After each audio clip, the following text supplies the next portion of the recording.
سر آپ سے سوال ہے کہ جتنے بھی آپ نے جو ہے نا چیلنجز ڈسکس کیے ہیں پبلک کے ہیں، ٹھیک ہے، آفٹر الیکشن اور بیفور الیکشن یہ تھے، جی اور with the passage of time یہ چیلنجز بڑھ رہے ہیں، اور ان چیلنجز کا سلوشن کیا ہے؟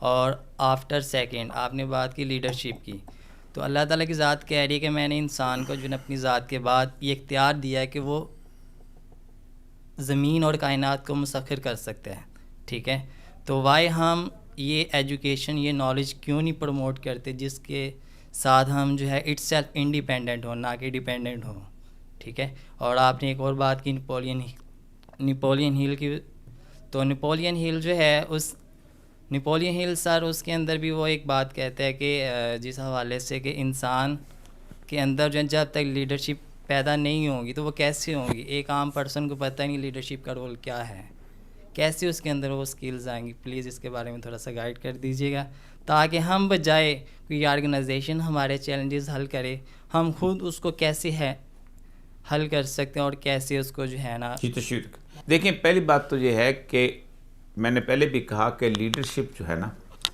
یہ اللہ تبارک و تعالیٰ کی عطا ہوتی ہے۔ انقلاب والے کہتے ہیں کہ leadership comes on the tides of revolution, یہ انقلاب کے لہروں پہ سوار ہو کے آتی ہے۔ لیڈرشپ اللہ نے چھپائی ہوتی ہے، عوام کھڑے ہوتے ہیں، اللہ لیڈر عطا کرتا ہے۔ اللہ تبارک تعالیٰ کا ایک وعدہ ہے، اور میں اس لیے پر امید ہوں کہ وہ وعدہ پورا ہونے والا ہے ہمارے ساتھ۔ اللہ فرماتے ہیں ان اللہ لا یغیر ما بقوم حتی یغیر ما بانفسہم۔ یہاں لفظ یغیر کا ہے، یغیر کہتے ہیں تبدیل، بدلنا۔ اللہ فرماتے ہیں میں کسی قوم کی حالت اس وقت تک نہیں بدلتا جب تک وہ خود بدلنے کی کوشش۔ یہاں قوم کہا گیا ہے، مسلمان نہیں کہا گیا، عیسائی نہیں کہا گیا، یہودی نہیں کہا گیا، قوم کہا گیا ہے۔ قوم جب بدلنا چاہتی ہے تو اللہ کہتا ہے کہ میں بدل دیتا ہوں۔ قوم نے فیصلہ دے دیا ہے۔ اللہ پہ ایک بات پہ یقین رکھیں کہ اب اللہ بدلے گا، مجھے تو یقین ہے، میں تو توکل والا آدمی ہوں، اب بدلے گا، اور وہ لیڈرشپ بھی عطا کرے گا۔ نپولین کہاں تھا؟ کہیں نہیں تھا۔ آیت اللہ خمینی کے بارے میں آپ کو بتاؤں کہ کوئی جانتا نہیں تھا، وہ کہتا ہوتا تھا شاعران آیت اللہ ہندی کے بارے میں بات کرتے ہو۔ آخری زمانے میں اس کی آڈیو کیسٹس آئی تھیں، وہ کہتا کہ وہ بندہ تو بھاگ گیا، وہ مذاق اڑایا کرتا تھا، تو اللہ تعالیٰ نے دے دیا۔ عراق میں بیٹھے ہوئے تھے نا، ٹھیک، لینن جو تھا وہ بھاگ کے جرمنی، پھر جرمنی سے پھر انگلینڈ بیٹھا ہوا تھا، جب اور ٹراٹسکی وغیرہ یہ سارے چھپ کے وہ لگے ہوتے تھے وہاں پر۔ تو ایک بات یاد رکھیے کہ لیڈرشپ جو ہے یہ انقلاب کی عطا ہوتی ہے، انقلاب کبھی لیڈرشپ کی عطا نہیں ہوا، کبھی بھی۔ کوئی لیڈر آج تک انقلاب لے کے نہیں آیا سوائے پیغمبروں کے، اور پیغمبر بالکل اور چیز ہوتے ہیں، پیغمبر کا انقلاب بالکل اور پیغمبر بھی ایک بات بتاؤں، صرف 3 پیغمبر ایسے ہیں، صرف 3 کہ جنہوں نے حکومتیں قائم کی ہیں، بس، باقی صرف بات کر کے چلے گئے۔ نمرود کی حکومت قائم رہی، حضرت ابراہیم نے ان کو بتایا، اعلان کیا غلط کرتے ہو، اٹھ کے چلے گئے، وہاں سے پھر یہاں آ گئے۔ حضرت عیسیٰ کے زمانے میں جو کچھ تھا کوئی نہیں پتا۔ حضرت موسیٰ کے زمانے میں فرعون کی حکومت قائم رہی، غرق ہو گیا، آپ باہر آ گئے، بنی اسرائیل پھر 40 سال کے لیے چلے گئے۔ اس کے بعد ان کے بعد میں جو لڑائی شروع ہوئی تو حضرت شمون کے زمانے میں، سوائے حضرت داؤد علیہ السلام، حضرت سلیمان علیہ السلام اور رسول اکرم صلی اللہ علیہ وآلہ وسلم، ان تینوں کے زمانے میں حکومتیں قائم ہوئی ہیں، ورنہ پیغمبروں کا کام یہی تھا کہ بتا دو۔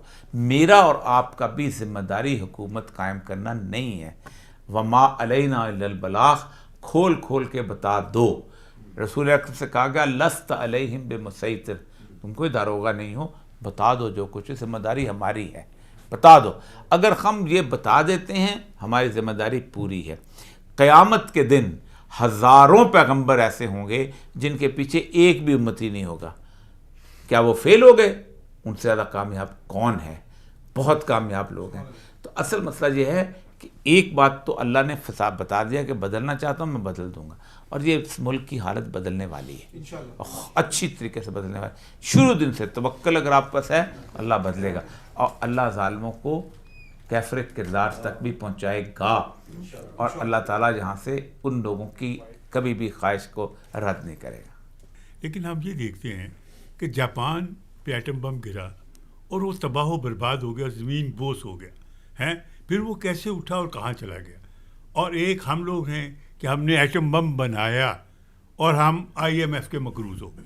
اس کے آخر وہاں تو کوئی آرمی شارمی کا مسئلہ نہیں ہے نا جاپان میں. وہ ترقی کر کے اکنامک پاور کیسے بن گیا؟ میں عرض کرتا ہوں، میں نے اس کو بہت تفصیل سے لکھا ہے. جاپان کے اندر ایک بہت بڑا ان کی تاریخ کا ایک باب ہے جس کو کہتے ہیں 113 years of solitude. جاپانی قوم نے ایک فیصلہ کیا کہ جو بندہ بھی جاپان کو چھوڑ کے کسی دوسرے ملک چلا جائے گا، اگر وہ 10 سال سے زیادہ وہاں رہے گا تو ہم اس کو واپس جاپان نہیں آنے دیں گے، کیونکہ اس کے اندر ایسے جراثیم پیدا ہو جائیں گے کہ وہ جاپان کی قوم میں رہنے کے قابل نہیں ہوگا.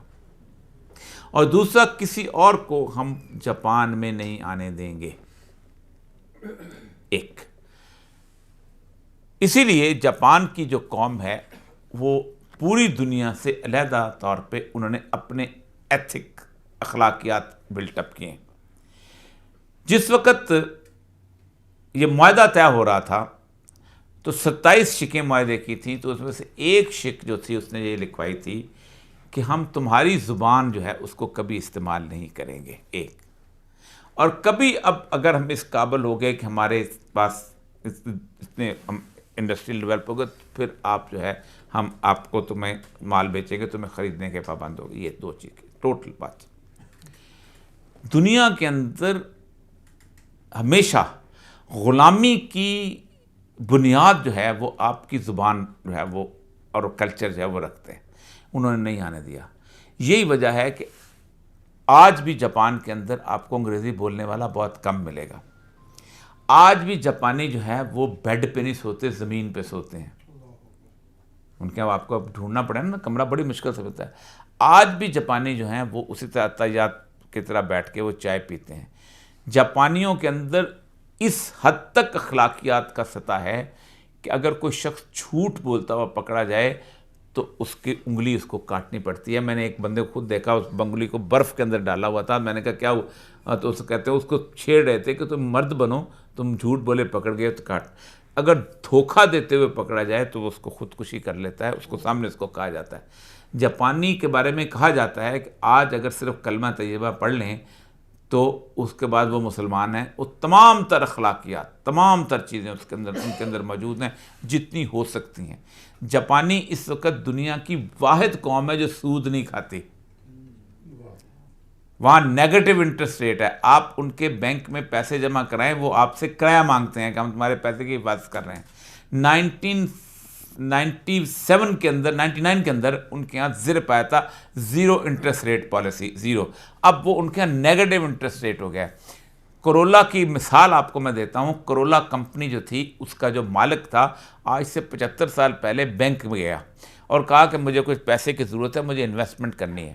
انہوں نے کہا تم اپنے کمپنی سے 400 لوگوں کو نکالو کیونکہ تمہارا قرضہ نہیں دے سکو کہ تم نے زیادہ بندے رکھے. یہ تو میرے بچوں کی طرح میں نہیں نکالوں گا. وہ واپس آیا، اپنے تمام خاندان کو جمع کیا، کہا 100 میں سے 98% شیئر جو ہے لوگوں کو تقسیم کر دو، 2% اپنے پاس رکھو اور دیکھو کوئی بندہ بینک سے قرضہ نہیں لے گا، میری وصیت ہے. اور خودکشی کر لی.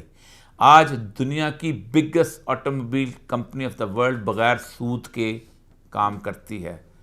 تو اللہ تعالیٰ کیوں نہیں ان کے ساتھ بہتری کرے گا؟